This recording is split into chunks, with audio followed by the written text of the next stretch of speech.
अस्सलाम वालेकुम बच्चों, आज हम अपने सनज़म के 8वें लेक्चर के साथ मैदानी करबला में शिद्दत, जिसके शायर का नाम मीर अनीस है, उसके साथ हाजिर हैं। बंद नंबर 3 में पहले इसकी रीडिंग करते हैं, उसके बाद मीनिंग और उसके बाद तशरीह करेंगे। झीलों से चार पाई ना उठते थे ताबा शाम, मस्कन में मछलियों के समंदर का था मुकाम। आहू जो काहिले थे चीते स्याह फाम, पत्थर पिघल के रह गए थे मिसले मुँह खाम। सुर्खी उड़ी थी फूलों से सब्जी ब्याह से, पानी कुओं से उतरा था साए की चाह से। चार पाए चार टांगों वाले जानवर, मस्कन रहने की जगह, आहू हिरन, काहिले सुस्त, स्याह फाम काले रंग के, ब्याह घास फूस, पानी कुओं से उतरना मतलब पानी का कम हो जाना, नीचे चले जाना, साए की चाह से यानी साए की तलाश में।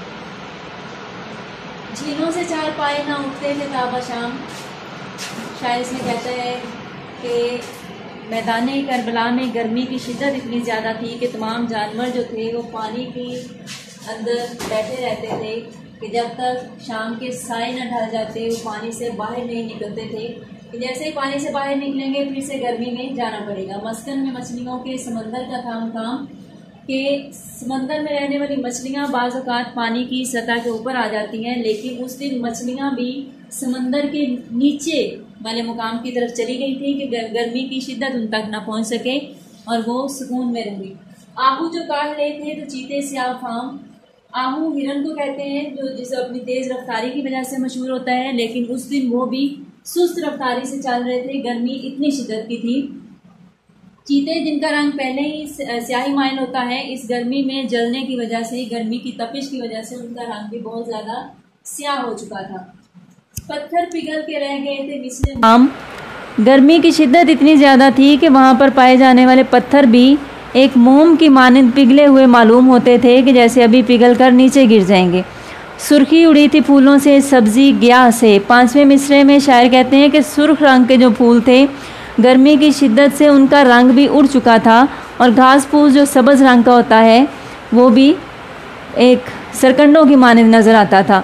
6ठे मिसरे में शायर कहते हैं कि पानी कुओं से उतरा था साए की चाह से, कुओं में पानी उनके ऊपर वाले मुकाम की तरफ रहता है, लेकिन उस दिन गर्मी की शिद्दत इतनी ज़्यादा थी कि पानी ने भी गर्मी महसूस की और वो साए की तलाश में कुएं के नीचे वाले मुकाम की तरफ कम होता चला गया।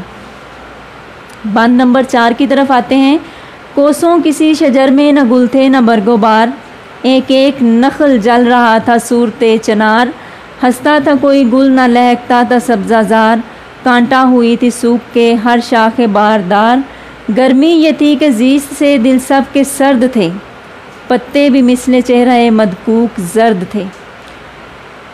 कोसों बहुत दूर तक, बरगोबार फल और पत्ते, नखल ऊंचा दरख्त, सूरते चनार, चनार सुर्ख रंग का एक दरख्त होता है, सब्जाजार सरसब्ज़ व शादाब जगहें, कांटा होना सूख जाना कमज़ोर पड़ जाना, शाखे बारदार फलों से लदी हुई शाख, जीस्त ज़िंदगी, चेहरा मदकूक तपदिक के मरीज़ के जैसा चेहरा। इस बात में पहले मिसरे में शायर कहता है कोसों किसी शजर में न गुल थे न बरगोबार। मीर अनीस गर्मी की शिद्दत बयान करते हुए कहते हैं कि बहुत दूर तक, जहाँ तक निगाह जा सके, हद निगाह, जहाँ पर भी देखते थे दरख्तों पर कहीं पर फूल और पत्ते या फल और पत्ते नज़र नहीं आते थे, गर्मी की शिद्दत की वजह से पत्ते झड़ चुके थे। एक एक नखल जल रहा था सूरते चनार, चनार जो एक सुर्ख रंग का दरख्त है, जो बहुत ऊंचे दरख्त थे, उनको दूर से देखने पर गर्मी की शिद्दत और माहौल में पाई जाने वाली सुर्खी से वो इस तरह लगता था जैसे ऊंचे दरख्त जो हैं उनमें आग लगी हुई है। हंसता तो कोई गुल न लहकता था सब्जाजार। 3रे मिसरे में शायर कहते हैं कि ऐसे लगता था कि सारे फूल और सब्ज़ा सरसब्ज़ व शादाब जगहें उदासी का शिकार नज़र आ रही हैं, कहीं पर भी कोई फूल महकता हुआ और सब्ज़ा जो है वो लहकता हुआ नज़र नहीं आता था।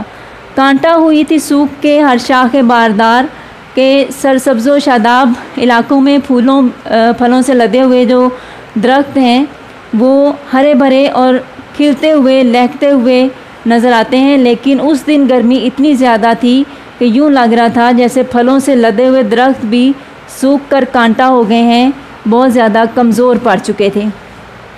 गर्मी ये थी कि ज़ीस्त से दिल सब के सर्द थे। 5वें मिसरे में शायर कहते हैं कि गर्मी इतनी ज़्यादा थी कि सबके तमाम मखलूक़ात के दिल जो थे वो बंद होते हुए महसूस होते थे।